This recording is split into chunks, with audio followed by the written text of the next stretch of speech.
Brownout sa tag-init, yan ang pinangangambahang mangyari dahil sa kakulangan umano ng supply ng kuryente. Patuloy naman daw ang pamahalaan sa paghanap ng solusyon para hindi ito mangyari. Balita natin ni Julio Segovia. Hindi lang sa Metro Manila, maraming bahagi rin ng Luzon ang biglang nangapa sa dilim sa loob ng 8 oras. Noong May 8, 2013, dahil sa biglaang pagkukulang sa supply ng kuryente. Pero hindi naman bago ang mga brownout tuwing tag-init, na kung minsan nauuwi pa nga sa mga rotational brownout tulad noong taong 2010. Tuwing tag-init kasi, maraming gumagamit ng aircon at ventilador at marami ring nakabakasyong estudyante kaya gamit na gamit ang appliances sa bahay. At ngayong palapit na ang tag-init, halos dikit na naman ang supply ng kuryente sa tinatayang magiging demand dito. There is a tightness but not a lack.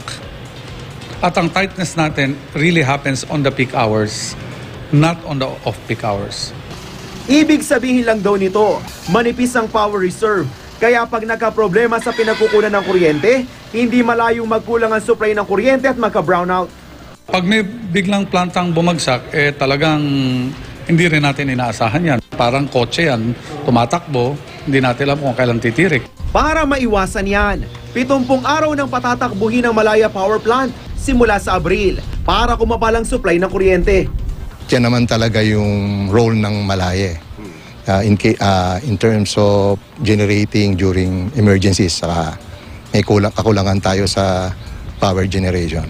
Bunker fuel ang nagpapatakbo sa Malaya Power Plant. Di hamak na mas mataas ang presyo ng panggatong na ito kumpara sa coal at natural gas. Kaya ihanda na raw ang bulsa ng mga consumer sa mas mataas na singil sa kuryente pagdating ng summer.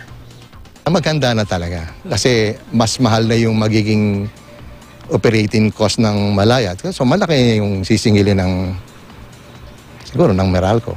Tuloy naman ang paghahanap ng gobyerno ng solusyon sa matagal ng kakulangan ng supply ng kuryente sa Mindanao na hindi lang summer kundi all year round ang nararanasan. Julio Segovia, GMA News.